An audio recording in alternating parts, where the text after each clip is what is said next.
Alright, we're back with another video. So, I was doing some thinking earlier about a bunch of different things. I had like 5 different things like bouncing around in my head. And so I was thinking about starting another YouTube channel. I've been talking and thinking about that for quite a while. And I think one of my biggest issues about it is that I want to focus on universal truths. And some people might think, okay, what are universal truths? Universal truths are like, for example, things that occur around us, but we somehow ignore the issue because it makes people feel uncomfortable.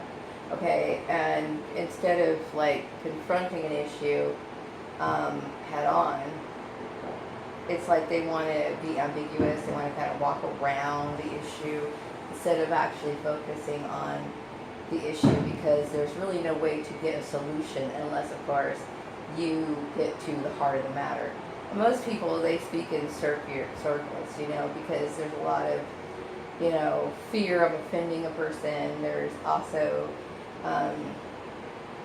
the pride and ego that gets involved in certain topics. And that relates to everything. I'm talking about religion, I'm talking about race, I'm talking about political views, I'm talking about just anything that people think are controversial. And so from my observation, based off of, of course my experience, which I have a lot of experience. I mean, I've been observing human nature for the longest time. Since I was a kid, to the point of where I understand what people are thinking. I mean, and oftentimes I understand what they're going to do before they even do it, because I see a consistent pattern. And then also, for a lot of people, they can't just accept that, you know what I mean? So, maybe I'm hoping, it's a dream of mine, to work alongside of, professionals that also, and who can assist me, as far as communicating their message from their side point of view, based off of their profession. Like, for example, maybe a psychologist or whatever. But these are my observations. And of course, in my research of certain behavioral topics, I have found that these experiences coincide with what I'm reading. So obviously there's validation there, okay? So these certain things that, these universal truths are the things that create negative responses, for example, on a YouTube channel. When somebody brings up a point that can't be disputed or debated or denied in any way, shape, or form, you get people getting angry, because they feel as though they're vulnerable, and so there you go with the comments. So, when you get negative comments on your YouTube channel, you understand where that's really coming from, okay? Because in reality, there are these universal truths are exactly what creates all the problems, okay? It's the issues that people want to sweep under the carpet and use other issues to justify why they're behaving the way that they do.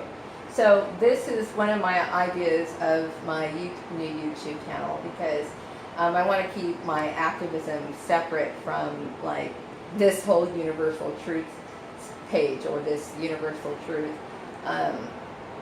channel. So this idea was like bouncing through my mind like for a while, and then also I was thinking about doing something, another project, and so but I there's so much, so I'm like writing little drafts here and there, and it's getting like crazy. But anyway, I'm always like getting off the subject. Okay, get on the subject, Maria. Okay, well my point is like I kept thinking, nobody really knows me. I mean, they don't. I mean, well, okay, my family, they obviously have an issue, and I'm not trying to cut them down, okay? That's not to say that I want to be their best friend, because I don't. But,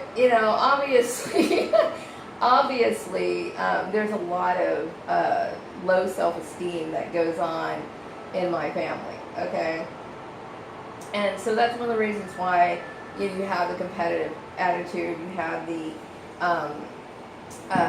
you know, putting a person in a situation such as me, the scapegoat, lucky me, right?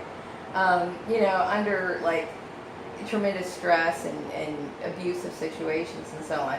And you know what, I mean, I'm not trying to put them down, but you know, that's just, people are the way that they are, you know, based off of, you know, their social conditioning, nature versus nurture, nature versus, nurturing versus nature, or whatever you want to call it.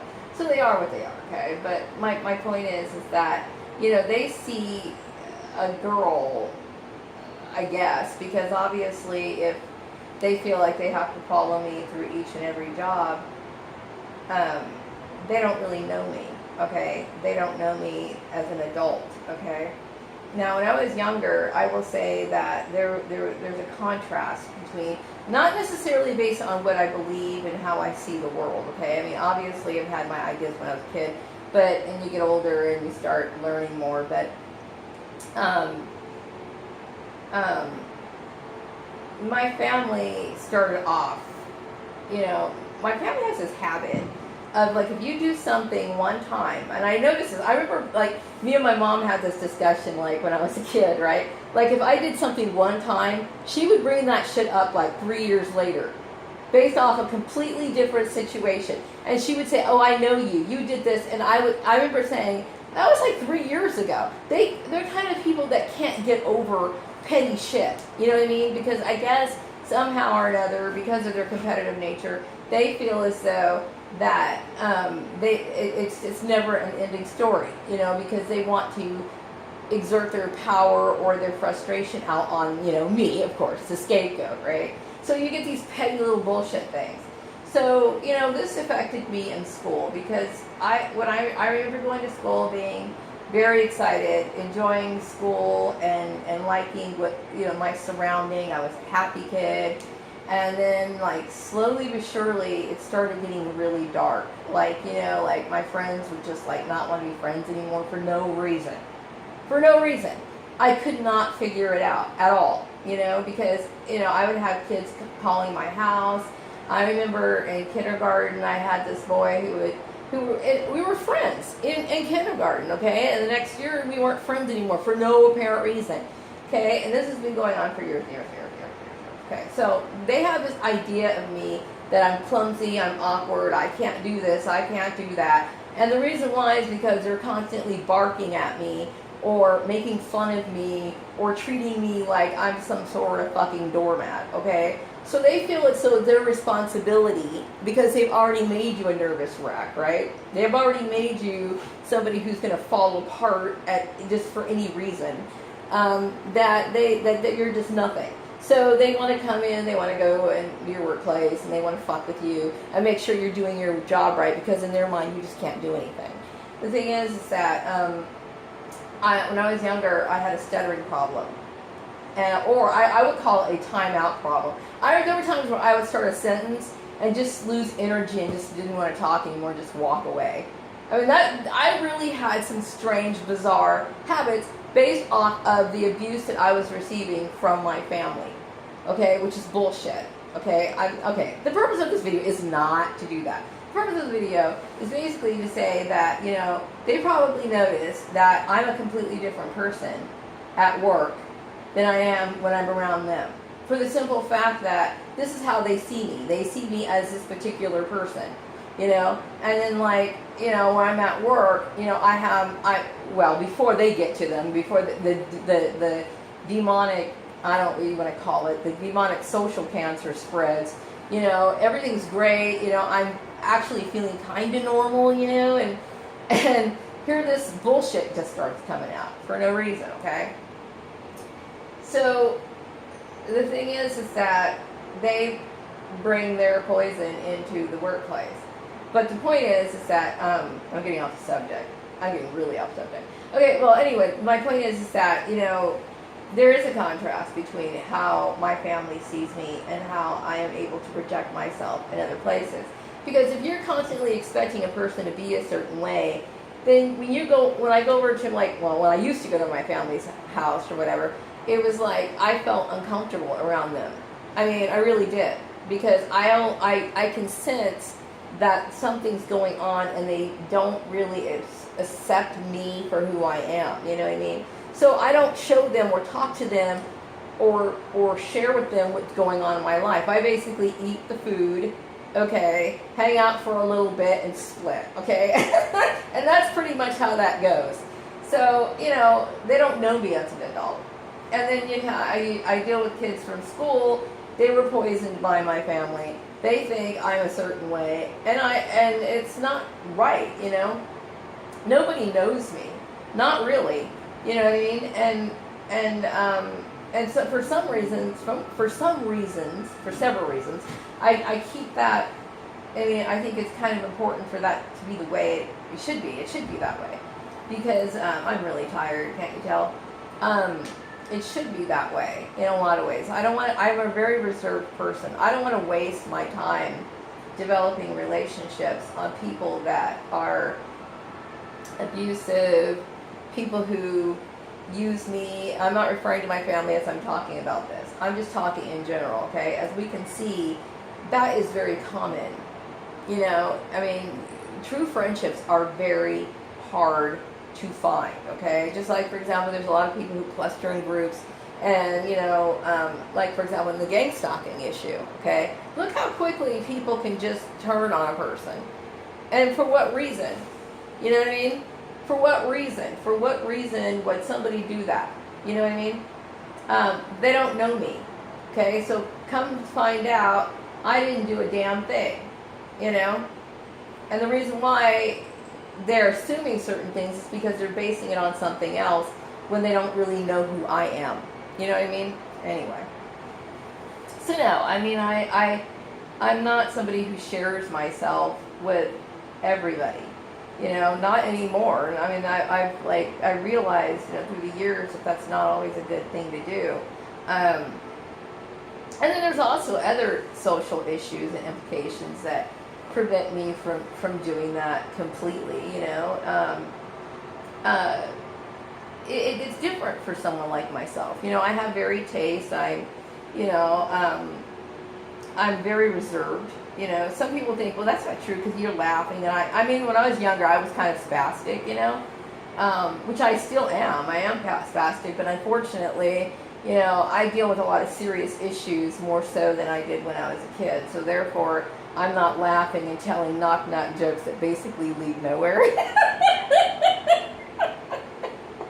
You know, I mean, I wish I could, because I fucking love that, right? But, you know, I'm more serious lately, you know. But, you know, every once in a while I do start laughing, you know, for no apparent reason. Well, I am laughing at it because I'm making up a joke or some scenario that I want acted out, you know, but can't for some reason. Obviously because I have no network or no friends, right? But I do think of certain things that make me laugh every once in a while, you know. But for the most part, I'm always serious, like 24 hours a day. Sometimes I bore myself, you know, with being too serious lately. But no, I mean, nobody really knows me. And I think that's also the same case with a lot of targeted individuals, you know what I mean? You know, some people who are stalked by their family or whatever, probably because the family is concerned, like, how come she's this way to here and she's not that way at home? You know, I think there's an intrigue there, you know, when people start stalking their family members, is what I'm assuming. Can't speak for everybody else, but I'm suspecting that's what it is with me.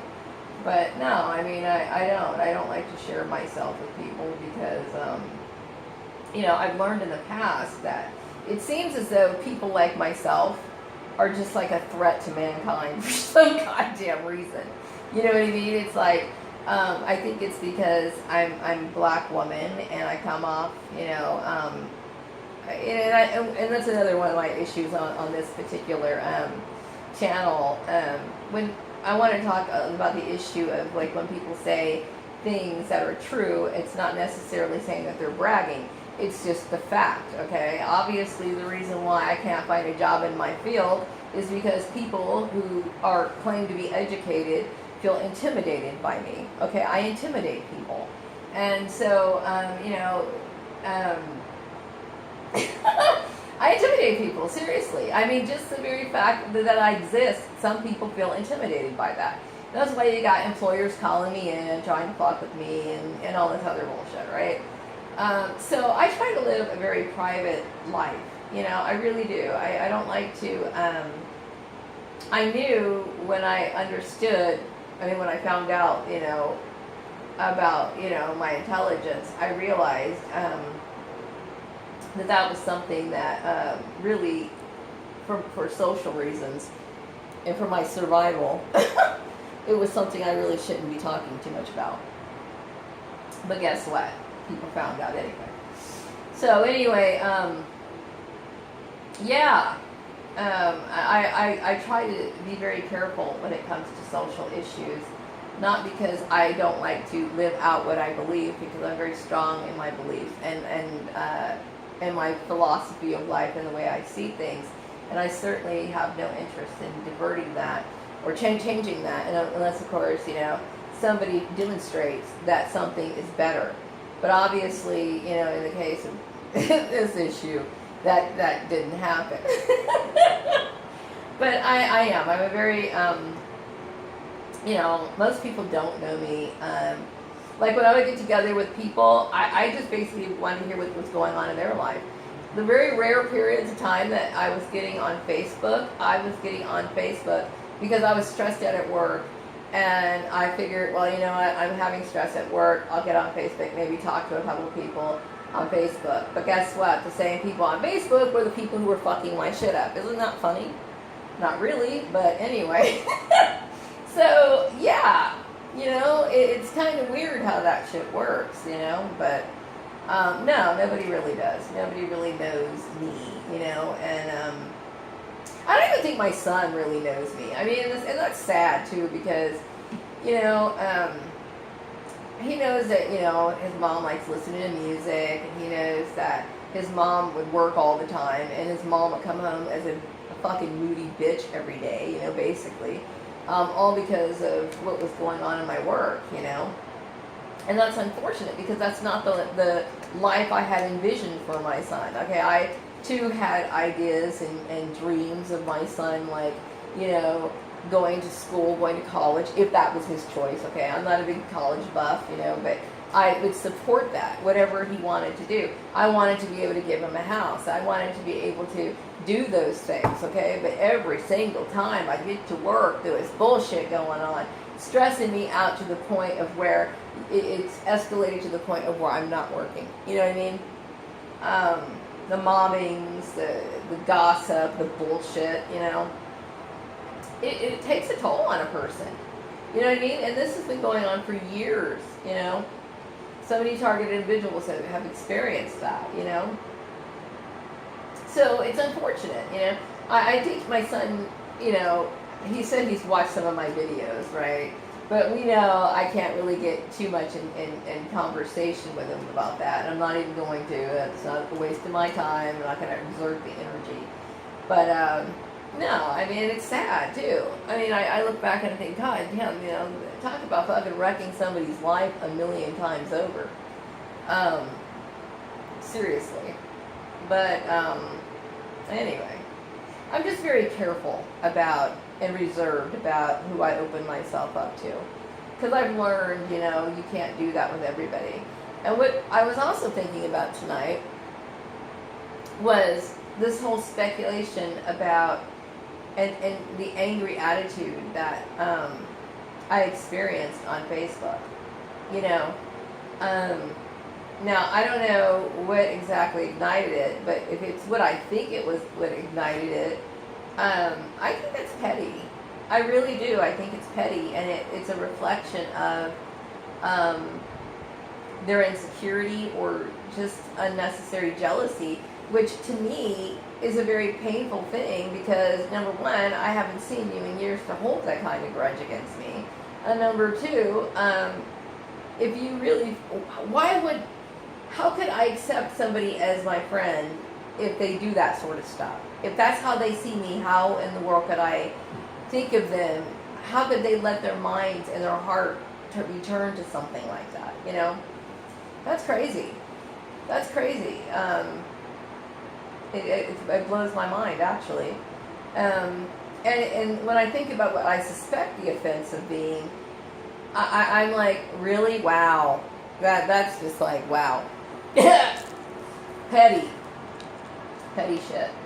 But anyway, yeah, so anyway, I'm going to wrap up this video. I just wanted to make a video so I could ramble a little bit. I put in a daily dose of stalking Steve Wiles for a bit, you know. Then I was like, my attention got moved on to other things, you know. I figured, you know, if he wants to make a big reveal, then I guess that's, you know, out of my hands. I can't sit there and, like, you know, make people come over to my house, if indeed he does live in, you know, in this town, mind you, or respond to me via email if he is not here in town, whatever, you know, I mean, I can't make shit happen, I can't, you know, he knows what, if he's here, he can bring his ass over here, and if he's not, then whatever, I mean, I can't fucking make shit happen. So I'm thinking of other things and just kind of moving on and thinking and doing other things, you know, whatever. But the door's open, dude. Like, if he wants to come over, I would be really happy if he did, really. But I'm just going to give that a rest for a while.